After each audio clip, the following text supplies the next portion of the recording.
And in my hypothesis about returning to the mother tongue, that we embrace every form of wisdom as we wind our way down the spiral staircase. Every form of wisdom and every domain of wisdom is important. And yet I am suggesting to you that at the base is the mother tongue. And without the mother tongue, all the other forms of wisdom will lead us into the cul-de-sac of our current situation with Western civilization. But let me explain more about what I mean about that. I had a dream about the Tower of Babel when I was preparing this address. I hadn't thought about that in a long, long time. Went to the Genesis narrative. It's a fascinating story. Happened, according to the narrative, just a short time after the Great Flood, their climate crisis. And their answer to the climate crisis was to get on an ascending pathway to the sky. And I looked at some of the images of art through the millennia about the Tower of Babel on the internet, and there's some beautiful ones. And one of them with an exterior spiral staircase fit precisely my dream. Another aspect of it that got my attention is their response to the climate crisis was technology. The technology of firing bricks, one of the first instances of firing bricks that we have in the human story.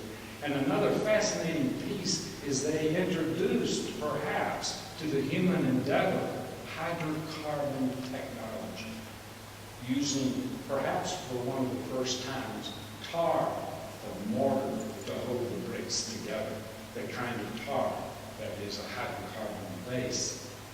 So we have here really a powerful myth talking to us about what happens as humans get overbalanced in the ascending pathway. I won't even go into what the gods thought about this. Well, maybe just a little bit. The gods looked down, not a god, but the gods, according to the narrative, and saw that, and this is almost a direct quote from the Genesis narrative, that the human beings, as they were winding their way up on the ascending pathway toward enlightenment, away from the troubles of the earth, they had no limits in their potential as long as they spoke the language of unity. And so with their connection with the transcendent, they entered into diversity and rationality and division. Now, all of these years, I've always sort of thought they were speaking a common human language. But I want to introduce to you today that they were not speaking a human language at all at the base. They were speaking rather something else, and we'll see what that might be in a moment. But at the base of the tower, we see our human estrangement from nature has led us to our estrangement from our essential nature. Our obsession with the scripture of the book, whatever the book is, has alienated us from the scripture of nature. Never does nature say one thing and wisdom another.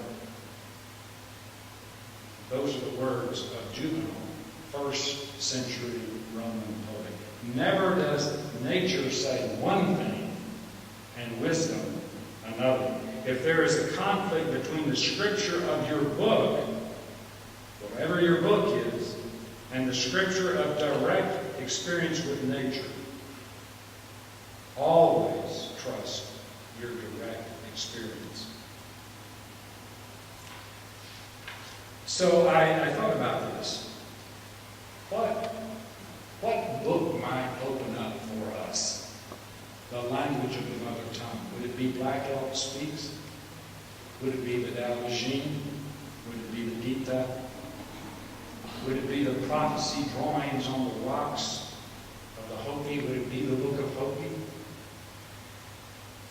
And I could have gone in that direction, but rather I have inside of me, in my inner council of cells, a download of a scientist and a close relative of a skeptic. And I think all of us who grew up in this dominant culture have that same download. And so I thought to myself, if I could make an entry into the mother tongue through a scientific understanding of what that mother tongue is, it would help me be more conversant and fluent in the mother tongue. I spent a lifetime with indigenous works. What really fascinates me at this moment in the human story is that we're returning to the mother tongue through the neurosciences. Go with me to the Big Bang for a moment. It's a millisecond after the Big Bang, a nanosecond. And the universe is expanding. If it had expanded a millisecond faster, things would have flown apart. If it had expanded a millisecond slower, then the universe would have collapsed. So already the universe was operating with some primordial thought that we could use the word field to describe. The gravitational field, the electromagnetic field, the strong and weak nuclear field. All of this mother tongue was speaking a nanosecond after the great flaring forth. But what is a field? Scientifically defined, a field is a non-material region of influence. And once we begin to get that, then it opens up a door that is totally fascinating.